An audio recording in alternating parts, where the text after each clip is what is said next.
The rain began the same evening. Armin Malik learned that betrayal does not always arrive with anger. Sometimes it comes quietly, wrapped in smiles and familiar voices. He stood outside the glass office building long after everyone else had left, watching the reflections of city lights ripple across the wet pavement. Inside, on the 5th floor, the company he had built with 10 years of sleepless nights was celebrating a success that no longer belonged to him. Only hours earlier, Arman had walked into a meeting expecting approval for his newest project. He had rehearsed every detail, every number, every risk calculation. The idea was his pride, a software platform designed to help small businesses survive in a changing world. He believed it would finally secure the company's future. Instead, he walked into a room filled with unfamiliar faces and a silence that felt wrong. At the center of the table sat Samir Khan, his closest friend since university and the man he trusted more than anyone. Samir avoided eye contact at first, tapping his pen against a folder. When he finally spoke, his voice carried an odd calmness. "The board has decided to move forward. Without you." The words did not make sense. Arman laughed softly, thinking it was a misunderstanding. But then documents slid across the table, legal papers, signatures, approvals he had never seen. His shares had been diluted through decisions made during meetings he was never told about. Contracts he believed were routine updates had quietly stripped him of control. Samir explained everything with careful politeness. Investors wanted stability. They believed Armin was too emotional, too risky. Samir, they said, was better suited to lead. Arman listened without speaking. Every sentence felt distant, like hearing news meant for someone else. The final blow came when Samir added, almost apologetically, "It's not personal. Business." That sentence stayed with him long after security escorted him out carrying a small box of personal items. Now, standing in the rain, Arman replayed every memory of their friendship. Late-night coding sessions, shared dreams, promises. That they would succeed together or fail together. He realized betrayal rarely begins with hatred. It begins with small compromises that grow until loyalty becomes inconvenient. He went home to an apartment that suddenly felt unfamiliar. The walls were filled with awards and framed photos celebrating milestones that no longer mattered. He placed the box on the table and sat in silence. Anger did not come immediately. Instead, there was emptiness, a hollow space where purpose used to live. Days passed without routine. Calls stopped coming. Messages went unanswered. News articles praised Samir as a visionary leader who had transformed the company overnight. Arman read one headline describing him as the former co-founder who stepped aside. The lie burned.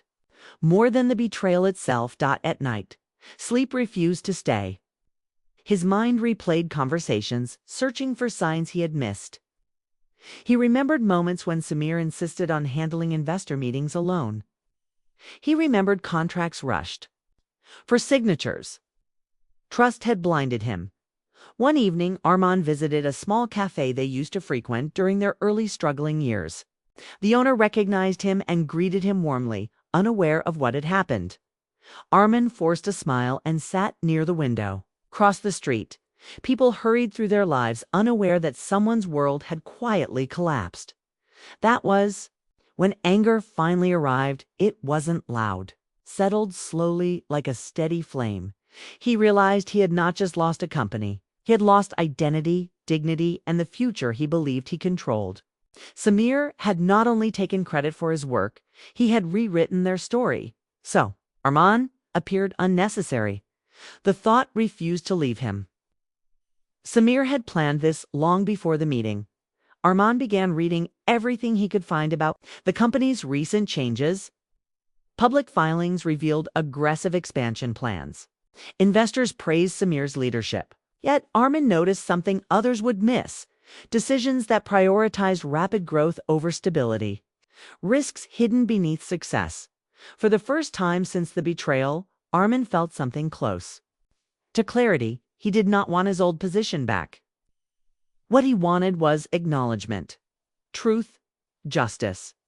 But another voice inside him whispered something darker. He wanted Samir to feel the same helplessness he had felt in that boardroom. The idea frightened him, yet it also gave him energy. He started rebuilding his routine. Morning runs replaced sleepless nights. He organized old files and emails, not out of nostalgia but curiosity. Patterns emerged. Certain investors had pushed hard for control months earlier. Samir had supported them quietly, while reassuring Armin everything was fine. Each discovery tightened the knot inside his chest. Still, memories complicated his anger. Samir had once paid Armin's rent when he was broke. He had defended him during their early failures. The betrayal was not simple evil. It was ambition mixed with fear. Samir believed he was saving the company from risk. In his mind, perhaps he was justified. That realization made revenge feel heavier. If Samir truly believed he was right, then exposing him would not just destroy a rival, it would shatter a friendship that once meant everything. One afternoon, Arman received a message from an unknown number asking if they could meet. Curiosity overcame hesitation. The sender introduced herself as Nayla, a former financial analyst from the company who had recently resigned. She claimed she had information Armin deserved to see. They met in a quiet park. Nayla spoke cautiously, glancing around before handing him a folder. Inside were internal projections showing serious financial vulnerabilities hidden from the public. Expansion costs were dangerously high, and investors were pressuring Samir for quick results. "He changed after you left," she said. "He looks exhausted, like he's trying to prove something." Arman felt conflicting emotions, satisfaction mixed with concern. Samir was succeeding publicly but struggling privately. "Why give this to me?" Arman asked. Nayla hesitated. "Because what happened to you wasn't fair. And because the company might collapse if no one stops what's happening." As Arman walked home carrying the folder, a realization settled in his mind. Revenge did not have to be loud or destructive. Sometimes it meant revealing truth at the exact moment it mattered most. But another thought followed closely behind. Was he trying to save the company or punish the man who betrayed him? That night, he sat at his desk staring at the city lights. The rain had stopped, leaving the streets shining under yellow lamps. For the first time since the betrayal, he felt direction returning. Every decision ahead would shape not only Samir's future, but his own soul. He understood something important. Revenge begins long before action. It begins the moment pain searches for meaning. Arman opened his laptop and began organizing evidence, timelines, and financial data. Each click felt deliberate. He wasn't acting yet. He was preparing, learning, waiting. The careful planning gave him control he had lost. Yet deep inside, doubt remained. Would exposing Samir bring peace, or would it trap him forever in the past? As midnight approached, Arman paused and looked at an old photograph of the two of them from their first office, a cramped room filled with secondhand furniture and unstoppable optimism. They were smiling, unaware of the future waiting for them. He turned the photo face down. The decision to seek revenge had not been spoken aloud, but it had already taken root. And as the city slept, Armin Malik began the slow transformation from betrayed friend to patient strategist. Unaware that the path ahead would test not only his intelligence, but the very person he believed himself to be.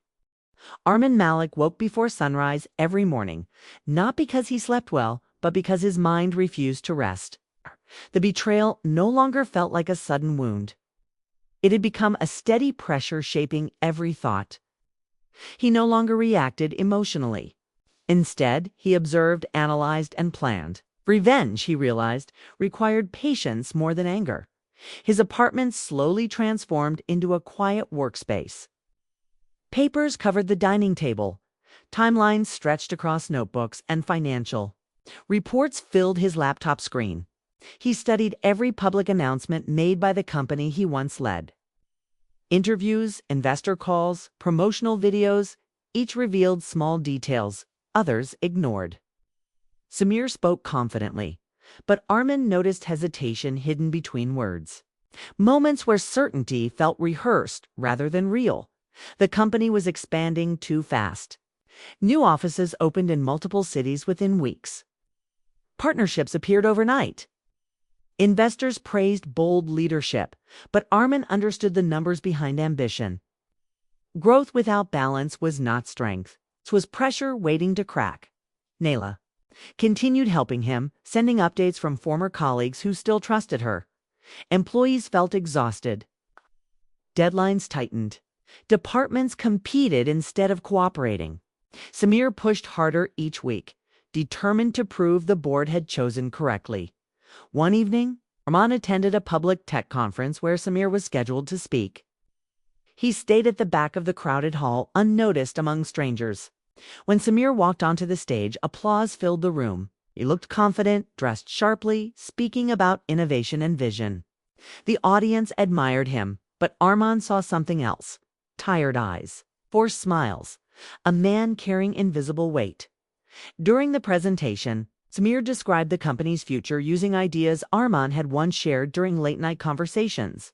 Hearing those words spoken without acknowledgement stirred anger again, sharp and immediate. Yet, instead of leaving, Arman listened carefully. Samir revealed timelines that exposed risky commitments. Promises made publicly could not easily be undone. After the event, Arman followed the crowd outside. For a brief moment, Samir stood alone near his car, shoulders slumped, scrolling through messages. The confident leader vanished, replaced by someone anxious and overwhelmed. Arman almost approached him, almost asked why, but he stopped himself. Answers would not change what had happened. He walked away, reminding himself that revenge was not confrontation, it was consequence. Back home, Arman organized everything he had learned. The company's success depended heavily on a major upcoming investor review.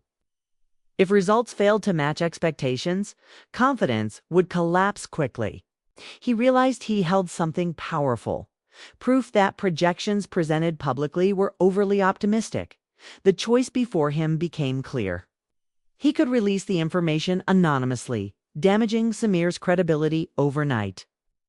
The company's value would fall. Investors would panic, and Samir would face the same helplessness Arman once felt. The plan was simple. Too simple. That simplicity troubled him. Days passed as he hesitated. Instead of acting, he revisited memories. He remembered Samir encouraging him after failures, celebrating small victories, believing in dreams when no one else did. Revenge began to feel complicated because the antagonist was not a stranger, but someone shaped by shared history. Arman questioned himself constantly. Was he seeking justice or validation? Would destroying Samir truly restore what he lost? One afternoon, Nayla visited his apartment carrying new documents. She looked worried. The pressure inside the company is worse, she said. People are scared of layoffs if targets aren't met. Arman read the reports silently. Employees were working overtime to sustain unrealistic expectations. If the company collapsed suddenly, hundreds of workers would suffer, people who had nothing to do with the betrayal. That realization shifted something inside him. Revenge aimed at one person could harm many others. For the first time, Armin considered another possibility: exposing the truth carefully, forcing accountability without destruction. But doubt followed immediately. Would that be mercy or weakness? His internal conflict grew stronger each day. Some mornings he felt calm and rational, convinced that walking away would bring peace. Other days, anger returned, reminding him of humiliation, lost reputation, and sleepless nights to clear his mind. Armin began jogging through the city park every evening. The routine helped him think without noise. During one run, he noticed a father teaching his young daughter to ride. A bicycle. She fell repeatedly but kept trying while the father encouraged her gently. The scene stirred unexpected emotion. Success, failure, trust, everything depended on belief between people. Armand realized betrayal hurt most because trust once existed. That night, Matthias opened his laptop and drafted an anonymous report revealing financial risks. His finger hovered over the send button for several minutes. One click would begin the collapse. He imagined headlines questioning Samir's leadership. He imagined investors turning away. He imagined Samir sitting alone, confused and betrayed, searching for who exposed him. The image brought satisfaction, but also emptiness. Armand closed the laptop without sending the file. Instead, began researching legal pathways. If he presented evidence responsibly to regulators or board members, the company might correct its direction without chaos. Yet doing so meant confronting Samir indirectly, forcing accountability while protecting employees.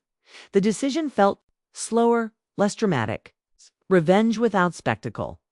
Meanwhile, Samir's public appearances became more frequent.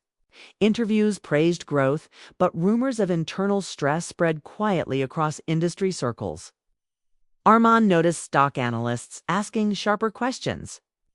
Pressure was building naturally, even without his involvement. One evening, Armand received an unexpected email from Samir himself. The subject line read, "We need to talk." Armand stared at the screen for a long time. The message was short, almost hesitant. Samir wrote that he knew Armand had been attending industry events and that he wanted to meet privately. No lawyers, no board members, just a conversation. Armand felt his heartbeat quicken. Part of him wanted to ignore the message. Another part wanted answers he had never received. He agreed to meet. They chose a quiet restaurant they once visited during their early days. When Armand arrived, Samir was already there, looking older than he remembered. Silence hung between them before. As they spoke, Samir finally said, "I know you hate me." Armand did not respond immediately, studied his former friend, searching for arrogance or guilt. Instead, he saw exhaustion. "I don't understand why," Armand said calmly. "It's different from hate." Samir sighed deeply, he admitted. Investors had pressured him months earlier, claiming Armand's cautious approach would slow growth. They offered funding only if leadership changed. Samir believed he could protect the company by taking control temporarily. He convinced himself Armand would understand later. But it went too far, Samir admitted quietly. "By the time I realized what I'd done, there was no way to undo it without destroying everything." The confession did not erase pain. It complicated it. Samir looked directly at him. "You think I won?" "I didn't.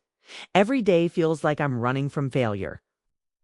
Armand listened without revealing his plans. Hearing Samir's justification stirred conflicting emotions, anger mixed with sympathy. The betrayal had not come from hatred, but fear and ambition. When they parted, nothing was resolved. Yet Armand felt the weight of revenge shifting again.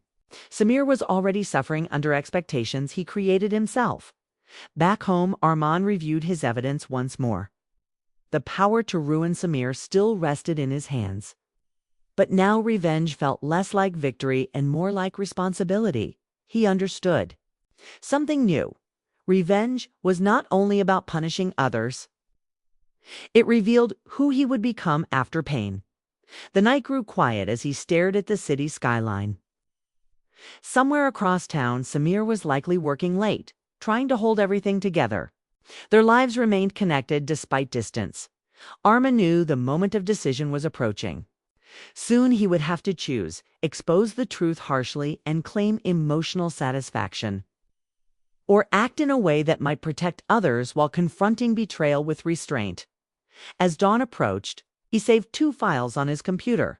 One labeled Release, the other labeled Reform. Both represented power. Both carried consequences. And for the first time since the betrayal, Armand realized the real battle was no longer against Samir. It was against the version of himself that revenge was slowly creating.